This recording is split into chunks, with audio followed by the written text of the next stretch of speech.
Hey, Dan here with Sweet Maria's. I wanted to make this short video showing you how to replace the heating coils on a Quest M3s roaster. You can hear in the background there's a little bit of a rubbing sound. It was actually a lot worse earlier. What happens is over time and with a lot of use, and I really mean a lot of use. In my case, I've been roasting on this Quest for 8 years now, and I use it as a sample roaster, so I roast many batches in a week, sometimes up to 100. And I'm just now finally having a heating coil fail on me. After many years of heat being applied to these heating coils, they start to bend, and they bend inward toward the drum and start to make contact with it. So you can see this one was removed from my other Quest. It was also rubbing.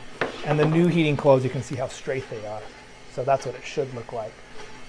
But it was still working, even with it rubbing a little bit.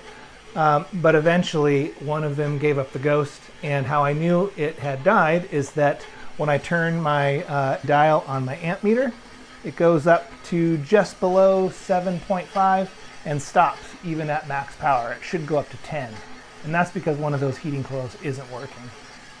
Before we get started, I'm going to show you the tools that I'm going to use for this. So you're going to need a couple hex head drivers, and these are 3 and 2.5 millimeter. These are actually from our Bullet coffee roaster toolkit. And those are going to help us remove the faceplate and then the rear panel of the roaster in order to access the coils. And then you'll need a couple sockets. One's a 5.5 millimeter socket and then a 7 millimeter socket. I also have a multimeter here that I'm going to use to check the ohms on the coils. Before we get started, you want to make sure and unplug your roaster so we have no power going to the machine. And we're going to use our 3 millimeter hex to remove the bean chute here and the top airflow tube. You do that by removing these 4 screws that hold it in. There's 1, 2, 3, 4. And as we remove this last one, I like to hold on to the bean hopper so it doesn't just all fall apart. And I'll set my screw over here and set these parts to the side. And so now I'm going to go ahead and remove the faceplate here so I can pull the drum out. And there are 3 screws that need to be removed. The 2 on the sides here that hold the faceplate in place, and then this here that holds the front to the bearing inside, the little bearing carrier. I'll pull that first. There's a little washer. You want to make sure to hold on to that. Okay, so this just comes right off. Put that to the side, and then the drum will just pull right out. I want to give you a little view of the inside of the drum here. So there's one coil on the left, and there's the one on the right. And we're going to basically remove those 2 bolts.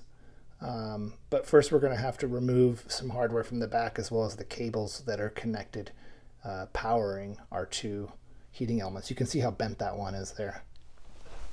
Now we're going to remove this lower back panel on the roaster, and I just put it up on its face here. There are 4 screws on each side, and you need your 2.5 hex head to remove these. Now when you pull this panel away, you want to be careful not to pull too hard because the fan is connected with this little clip. So I'm just going to go ahead and give it a squeeze and pull down. Then I can put this to the side. Okay, so you can see here from the back that here are the little nuts that are holding the cables in place to our heating coils. I need to remove all 4. I want to make sure that I remember how to put those back, so it's really good to take a photo at this point, or you can put a little colored tape on whichever ones will help you keep it sorted. But I want to make sure to do that so I can put them back the way they're supposed to go. In this case, I'm going to replace both coils, but there might be a situation where you don't want to replace one, you just want to replace the bad one. So I'm going to show you how to test these with a multimeter, and it's super simple. So I have a pair of coils here. This one's good, this one's bad. And I have my multimeter set to 200 ohms, just whatever the lowest setting is good. Actually, almost any setting is good. The main thing that you want to see here is you want to see some reading when you touch the two terminals, any reading. If you get no reading, the coil is bad. So here's a good coil. Let's see what we get. So there we go. All right, so we got a reading, and then over here, nothing at all. So that one's bad. Okay, so now you want to take your 5.5 millimeter socket and remove the little thumb nuts on the back.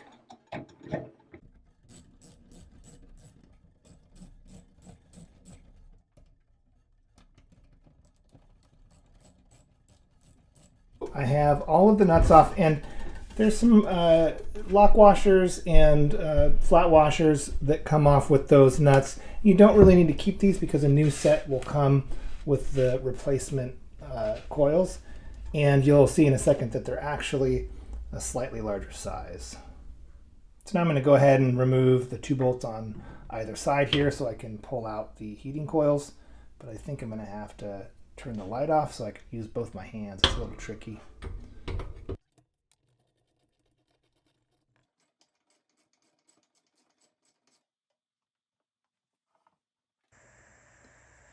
Show you that these are the little bolts that you use to secure your heating coils, and they do have a little lock washer, so you want to make sure and hold on to those.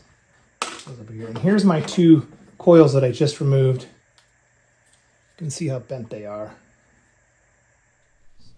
One thing to point out is the size difference in the mounting bolts on these 2 heating coils. So this is the old one here, and this is our new one.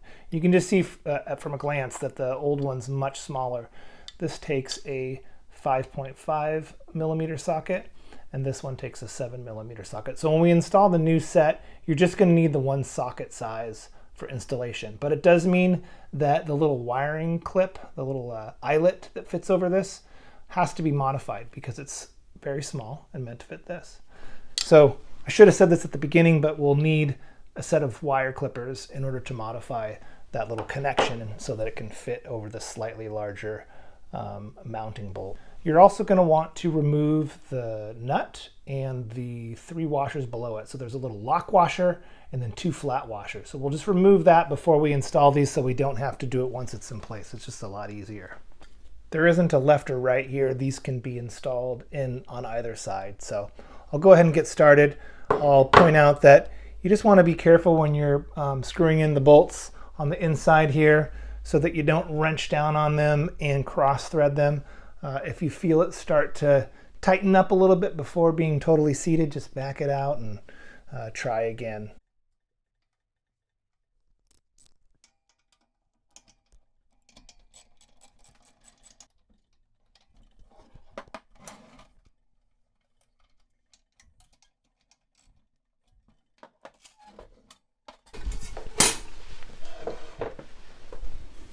Okay, so they're both in, and that took me probably about 5 minutes realistically. It's a little annoying. I like to finger tighten the bolts at first just so I don't risk stripping them. They're a little bit tricky to get in. It's such a tight space between the heating coil and the air inlet tubes, but I start them with my fingers and then I finish them with the ratchet. So now we can go ahead and move to the back and hook up the cables. So like I was mentioning earlier, the old connector is small and made for the old heating coil. So we have to just put one little clip. I like to do it here in the tip.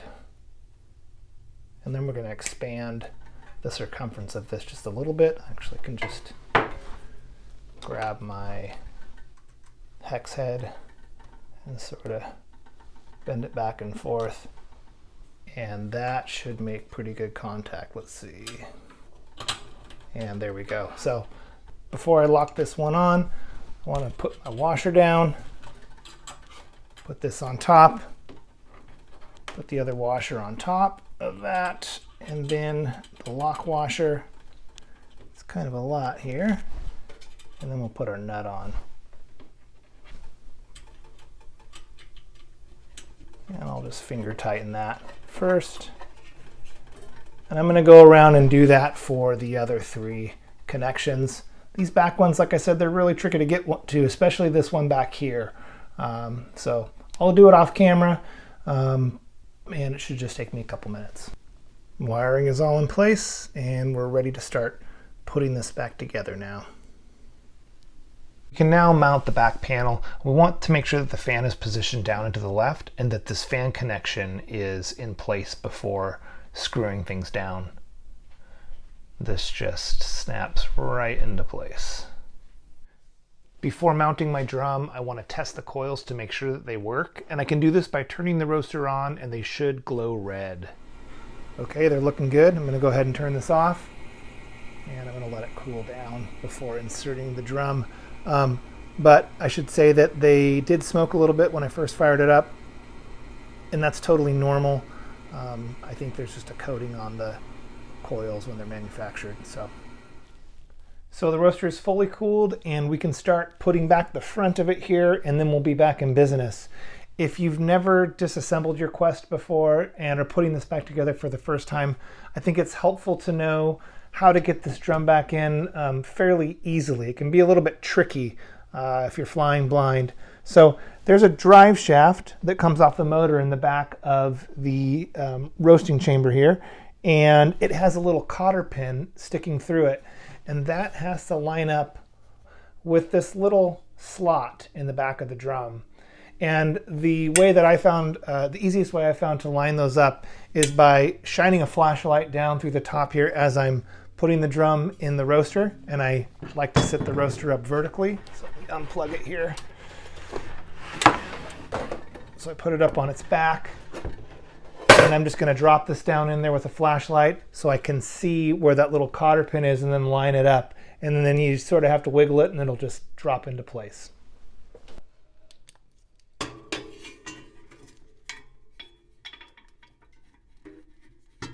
Okay, it's in. So now we can put it back upright, close that door, and we'll put the face on first. Slides in place. And now we'll install the airflow tube. We're going to put that on first. You got to hold it in place as you put the bean chute in. And you can see there's a little lip there at the bottom. That needs to go on the inside of the opening that leads into the roast chamber, so that when you charge your batch, the beans go into the drum rather than all over your table. There's two different lengths of screws. Let's see if I can leave that hands-free. Wouldn't recommend it normally. One's short and one's long, and if you weren't paying attention when you were taking this apart, the long ones go in the top and the short ones go in the bottom.